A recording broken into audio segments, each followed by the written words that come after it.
There are moments in every person's life when they face intense adversity.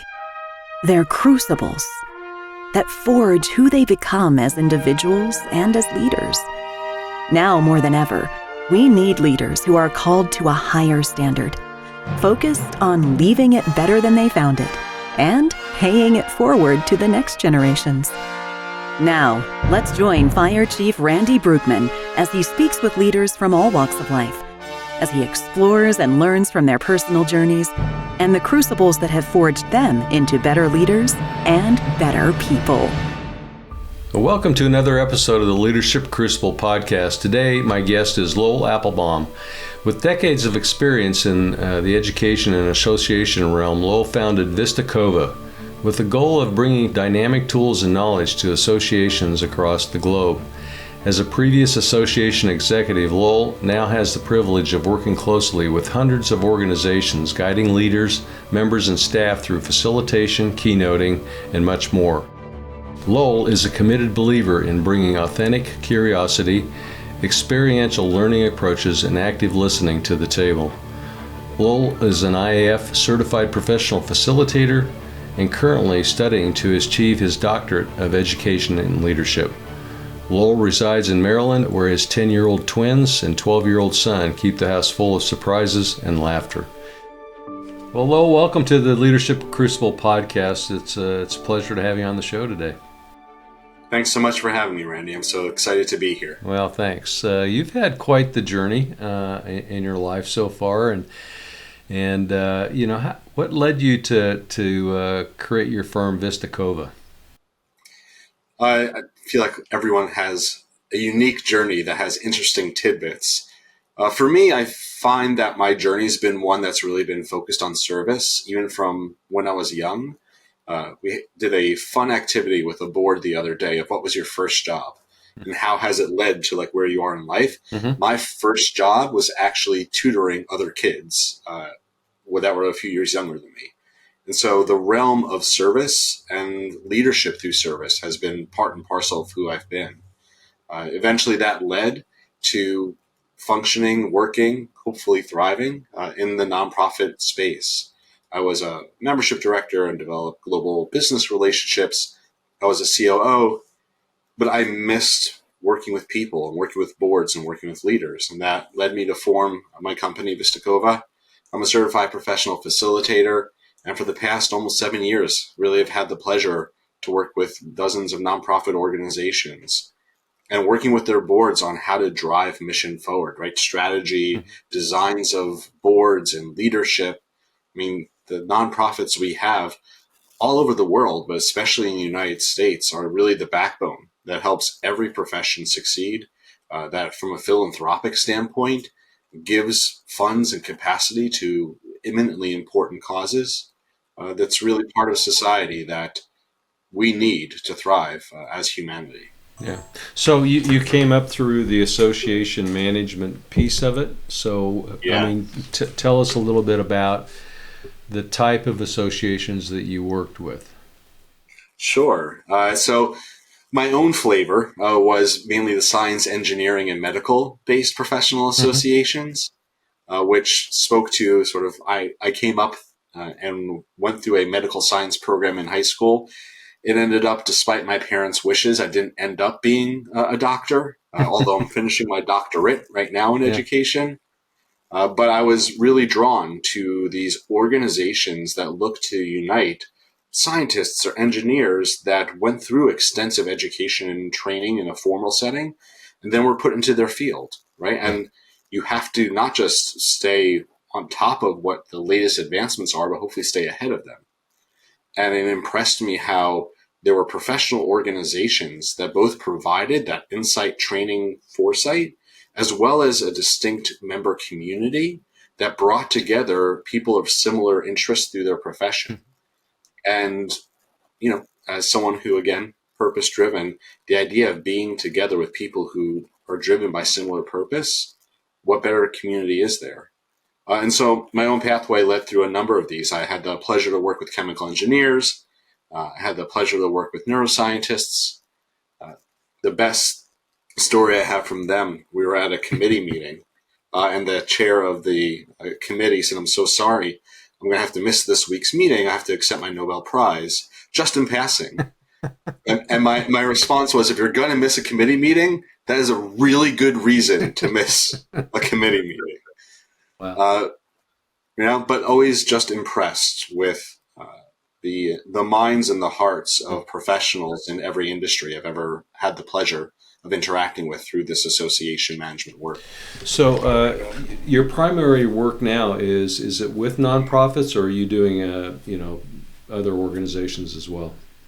The primary work is with nonprofits, still professional and trade associations, foundations, mission-based organizations. Occasionally do some outside of that realm as well. I'm a certified professional facilitator, so it's always good to continue to hone the chops, if you will, by not just doing similar type of work, but looking for other venues. But what I'd say is that I've yet to see a community organization or scenario that is not improved by having someone in the space that has some skill set in facilitation. It makes meetings more efficient, effective, and usually more enjoyable. Yeah. Right? But also, asking the right questions is often so determinative of actually creating the right direction, of getting to the right decisions.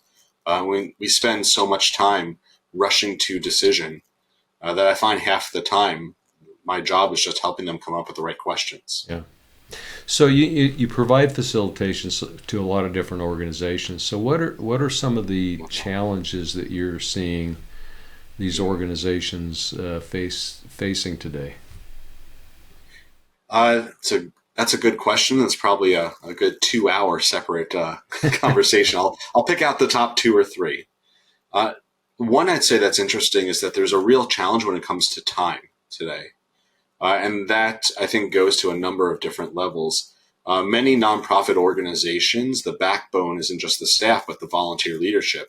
Everything from the top board of directors to committees to those that are on the front lines of programs. I mean, if you've ever been part of your PTA, right, and had a kid in Girl Scouts or Boy Scouts, you know all of these are volunteer-led.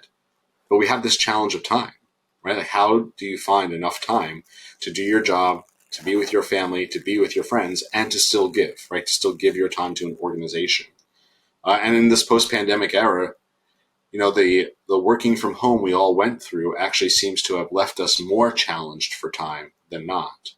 And I'm seeing many organizations that find that the volunteer workforce they once have still has a passion for the mission of the organization, but no longer has the capacity to give in the same way.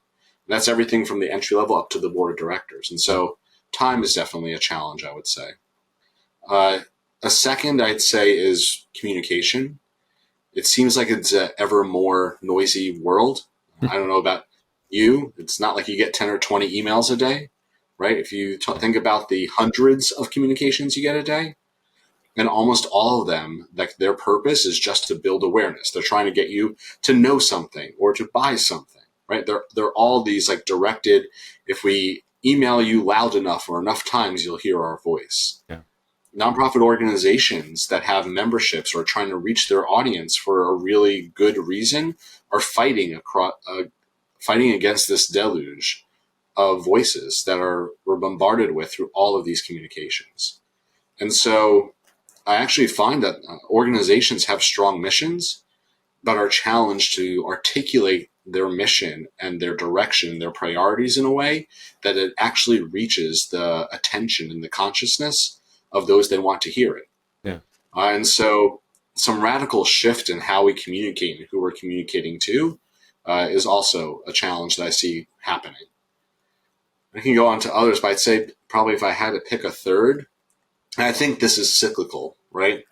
But there's definitely, as we look at shift in generation, and particularly how that intersects with leadership, there really needs to be a greater investment in ensuring that as the next generation is coming into positions of management and supervising, and therefore also into positions of higher volunteer leadership in organizations, that the methodology that seems to be in place, which is jump into position, hope you learn it while you're there, Yeah.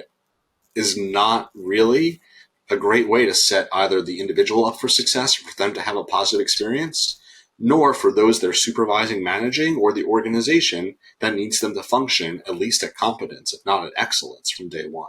Yeah. So how organizations rethink, right, that process of training, education, mentorship, to invest in the people that will be the leaders of tomorrow that they need today, that's a place that when budgets get cut, most often falls off first. So I'd say those are at least three fairly universal ones I see across organizations.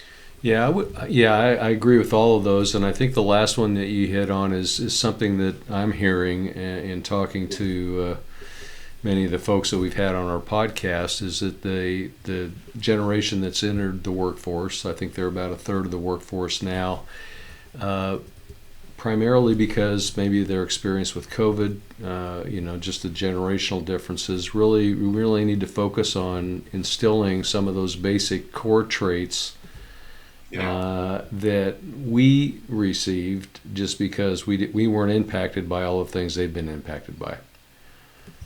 Yeah, I mean, I would agree with that wholeheartedly. I think the rapid rate of change, shift, evolution, call it what you like, means that some of those foundational pieces of how we expected individuals to gain core pieces of how to work well together, Yeah. how to lead, aren't happening in the same way. Even just the flux, right, from everyone in the office, everyone at home, maybe be back at the office, maybe be at home, right? You can distribute work in various fashions, but how you're part of a team, right? Yeah. How you still connect. I don't think we thread the needle on that perfectly across almost any industry yet.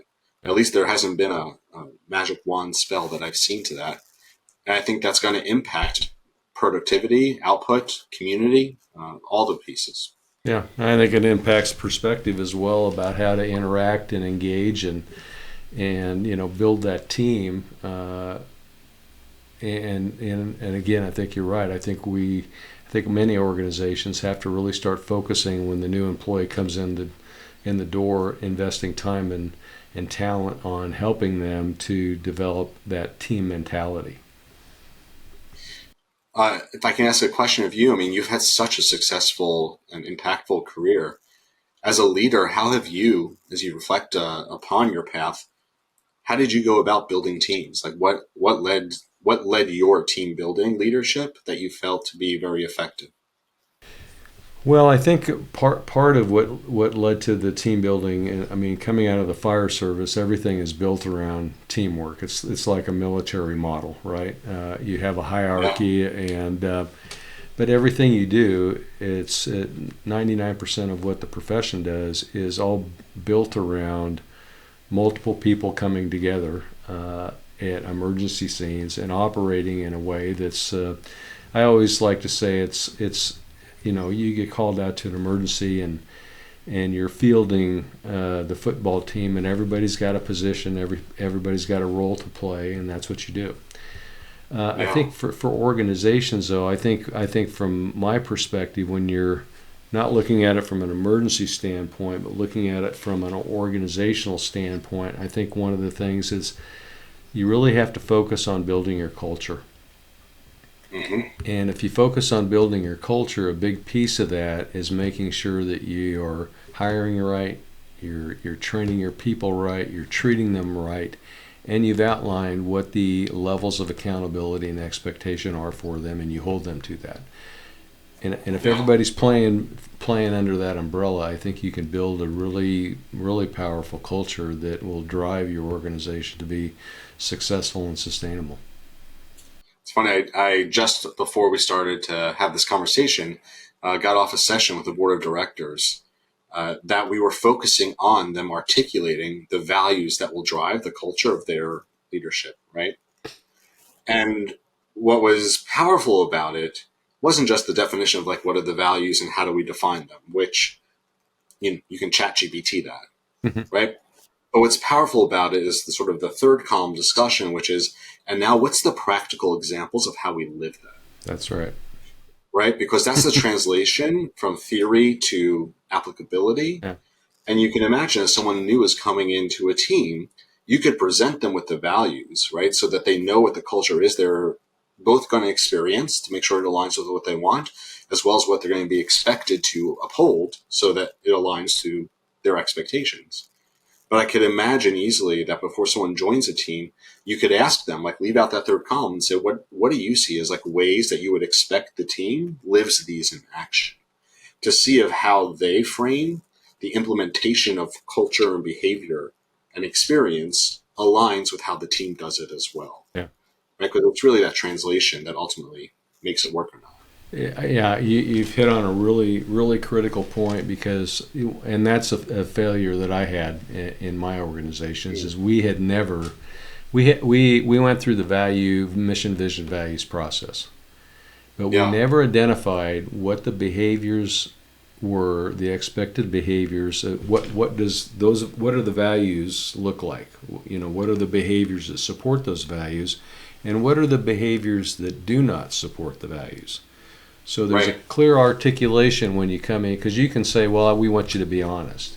Well, honesty can have a wide range of perspective depending upon the individual. So, but if you create that behavioral list and say, here's what it looks like, here's what it is for this organization, everybody knows it. And so when you can do that, you take that step, I think it's really, really important. Well, I think you have the advantage there of presenting a transparency of culture before someone joins a team of expectation, right? There's an accountability piece that you can come back to it afterwards. But more so, every time you get a new person on the team, you have a new team, right? Like every time you shift. And so it doesn't mean you have to change your values every time, but there should be a conversation every time of, do we still agree with this is how we live them? And let that new person articulate their own ideas of what those actions look like as well. It's a nice, easier, low-risk place for accessibility for them to have voice, so there's buy-in to it too. Yeah, no, very, very important, and I think organizations really need to probably spend more time and energy on that today than maybe in the past. Well, I think it was always important, but that definitely is important now. Well, that circles back nicely to what we were talking about earlier, right? Part of the disconnect right now is, how do we build trust? Yeah. Right? Often, I think that you would hear many in a traditional workforce say, trust was built by walking down the hallway and popping your head in and saying, hey, what'd you do this weekend? Right? Like, and getting to know the person. Yeah. And the virtual environment provides many, many benefits. But the easy pop your head in for 2 seconds, I've heard multiple statements from organizations that people feel like they're bothering someone, right? But it's those individual moments where you build trust. You get to know somebody, and without that, you don't have a team. No. I mean, I always made it a practice every morning to try and get around to throughout the floor and just say hello to everybody, and that creates a connection. They know you're there early in the day, and they're there early in the day, but I learned more from hallway conversations than I ever did sitting around a table with 25 people trying to solve a problem. Well, and when you were around the table with 25 people, it's the relationships you had built from the hallway conversations that made it more likely that table of 25 would work, because you understand each other better. Yeah. Right? Yeah, and so there's a balance there. I know many organizations are struggling with that today. Do we bring them all back? Do we do a hybrid? And it's going to be interesting to kind of see how that plays out for organizations as we move forward. It is. I'd note that the majority of CEOs and executive directors that I speak with, the majority of them talk about this need to bring people back a little bit, some, all, whatever the timing is, but they really want to see people back for that. It's actually mainly for that culture aspect, right? For having the team back together. Yeah. The majority of everyone I talk to who's looking for a job, including the C-suite jobs, are looking for fully remote jobs, right? At some point, these scales are going to have to balance. Yeah. I can't predict what it's going to look like yet, but it's interesting to note both sides of that story. Yeah, that's really interesting that there's that dichotomy of, we want it here, but I'm looking for another job that is doing something exactly opposite. Yes. Yeah, which you can understand. It's all Yeah. right. How do you think, there's a lot of stuff going on in our country right now as far as, of course, we're getting into the next election and all that stuff, but Yeah. the polarization has really become front and center, I think, in most issues today. And so, what's your perspective on that? I'll say I find it to be a hard moment to be a parent where you teach your children like from an aspirational place to Yeah. like look to government as like civil service, when it seems like a lot of the examples we have is that someone who doesn't agree with you is the enemy, which is Yep. not what we're trying to teach our children, right? I think within organizations, the dichotomy that exists there is providing real challenges in terms of getting leaders who are able to listen to each other when they may not come from the same belief systems. Mm-hmm. Right? The glue, the cement of participation in any organization should be mission. Right? And there may be different ways we achieve that mission, but that should be a unifying point that makes us open to the possibility of the many ways to get there. The challenge of not trusting someone because blue, red, purple, choose the color you like, right? They're not aligned in the same place you are. I'm finding means that they're not open to hearing someone that's different, aligned than they are. I wish I could solve that. I wish I could solve that problem nationally, certainly, because I think we could all use a touch of listening more. But I think that, and I think this is true also inside for-profit companies and any business, right? It comes back to purpose, and it comes back to a place of elevating and recognizing those who are demonstrating actions of inclusion by trying to include different points of view, even if one emerges, that the process they use of setting the table so different points of view can exist, be respected, be Mm-hmm. considered, right? If we elevate that as a priority, if we appreciate that, if we reward that, then we're going to see more of that, right?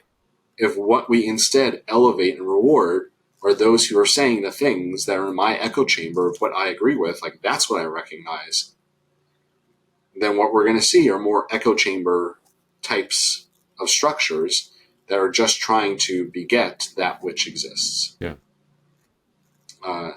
I think that's a challenge to the societal norms that are emerging. But I think each organization or each company, we're back here to culture, right? We design the systems and culture that we need to succeed. And that's not just about the bottom line P&L and the black and the red and profit. That's about purpose, people, culture, who we're going to be, and what kind of system we want to create that's going to support and elevate. Yeah. I think that means tolerance. I think that means listening. I think that means inclusivity. I think that means equity of voice. Yeah, and I think it starts in many cases with our leadership, and whether it's in our company, in our country, local government, whatever it is, leaders have got to set the example of doing things from a transparent, inclusive ability to listen, from a perspective of an ability to listen, and everybody comes to the table and collaborates on a solution, and we're just not seeing that today. I have to go back and reread it, but what comes to mind is the book from many years ago of everything I ever needed to know I learned in kindergarten. Yeah, it's on my shelf. I have not pulled it out in years, but I feel at this moment tempted to pull it out to say how much of that is the society we're living in. Yeah. Right? I think that's Robert Fulghum, I think. Yes. Yeah. It was. was. Yeah, he had 10 things, have cookies every day, take a nap, treat people nice, don't hit your classmate.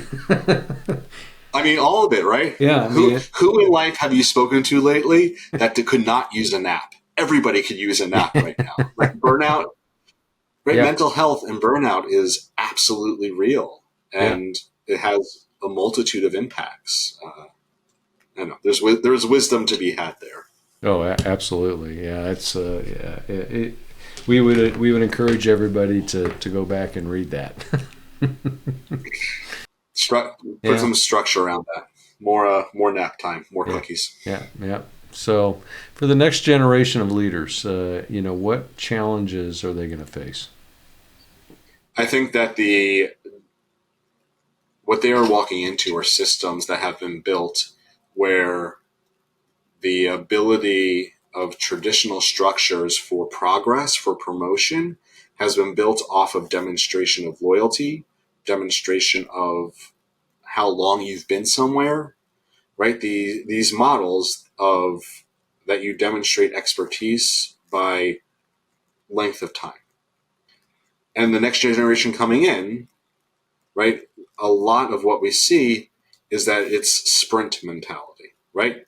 What can I accomplish? How can I demonstrate progress in a short amount of time? And then what do I do next? And how do we realign our demonstration and definition of what successful leadership models are when the people that we hire to be leaders may actually end up being with us for only 2 to 4 years instead of 4 to 8 years, right? And if what we're getting is excellence in those 2 to 4 years, well, how is that? Is that sufficient, right? Or if it's excellence, is it truly excellence? And so I think that we're headed into a time of transition that I think this is the sort of the new norm that's coming as we look at generational transition, that the systems of leadership are going to have to somehow align to the reality of the commitment that we see many of these leaders coming up willing to make. I will say what's interesting that I've noted is organizations that look to grow their people and then support them in transition, right? Yeah, like we'll grow you for 2 or 3 years, and then we'll help you find the next thing. I have no statistical significance to this statement, but I have a good number of examples that 2 or 3, 4 years at a place, right? They succeed, they elevate, they find the next. And then in 3 or 4 or 5 years, they actually come back in a senior role, right? Because they were part of a culture that supported who they were. Yeah. Right. And once they're out there, it's like, if there's a senior position, like I've grown, I've gotten better, I want to be part of that culture again. Right. And they come back to it. And so I think the challenge of leadership will be to find structures that invest for where you are, help you grow, are happy to see you flourish and grow, even if it's not there. And that's not looked at as a demerit of transience, right? But an excellent while you're present. Yeah. Yeah, I think that's a great perspective. And you hit on something else it's been fascinating to me, at least to me, and that is many of our organizations are built around a pretty parochial bureaucracy.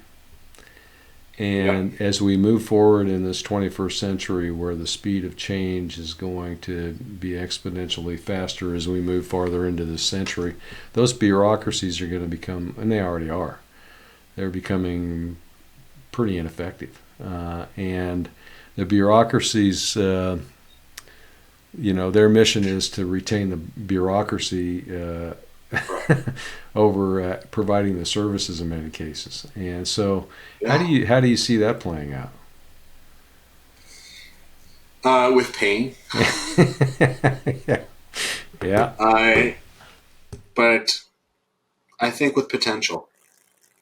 I think that those that want to see stasis in the system for their own success that there will be inclement activities and potentials and opportunities and challenges that continue to rise in this rapidly shifting society that won't let them stay in that place.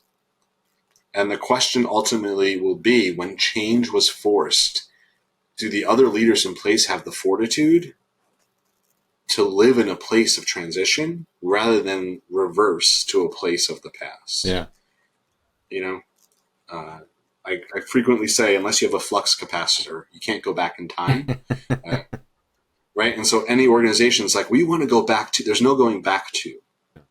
It's what is the future that you want? And then how do you make the choices that builds your path there? You're not, right? Your past may provide where you came from, but it doesn't need to define where you're going to, unless you let it. Yeah. Yeah, it's going to be, I think it's going to be very interesting to watch, especially in government. Yes. Yeah. And all the trickle-down implications of that, from regulations, right, to legislation, to funding, to all the multitude of places that have subsequent impact on our states, our communities, our organizations. Yeah. If the majority of, I think if you look at the research, the majority of people would say we have a non-functioning system of government right now. Yeah. In terms of actually the flow, right, of negotiation and legislation.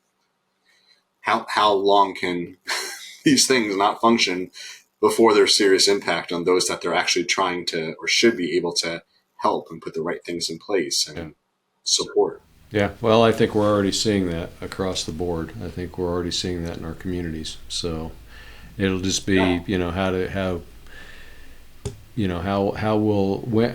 will enough people stand up and demand a change is probably, I think we're getting closer to that. I don't want to end on a place of negative, so I'll say the place of positive, as I try to be, and hope, is that I think it opens the door for each of us to have much more impact on the grassroots level, to build the communities that we need and what we want to see, rather than wait for someone else to do it. And so each of us has the potential and power to do that. You can't do everything, but if you can do one thing and do it well and do it for the betterment of those that you'd be in service to, the world will be a better place. Yeah, I totally agree. And it takes engagement to do that. So, absolutely. So my final question for you today is, what advice would you give to this new generation that's coming up in their life journey? The advice would surround curiosity and inquiry, which is that if you ask more questions, it will lead you to better pathways, right?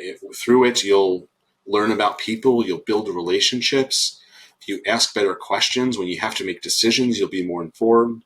If you ask more questions, you'll discover worlds that you don't even know you don't know. Mm-hmm.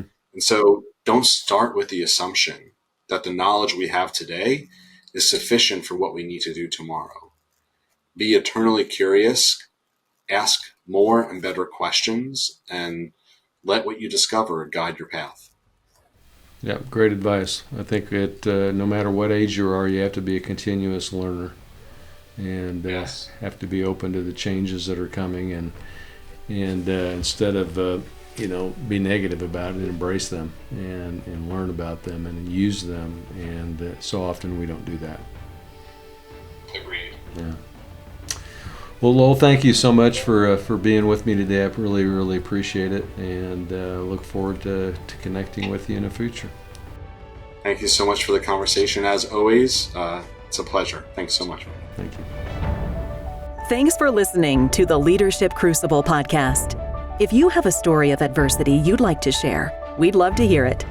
Join us next time as we continue to explore how to live lives of success and significance.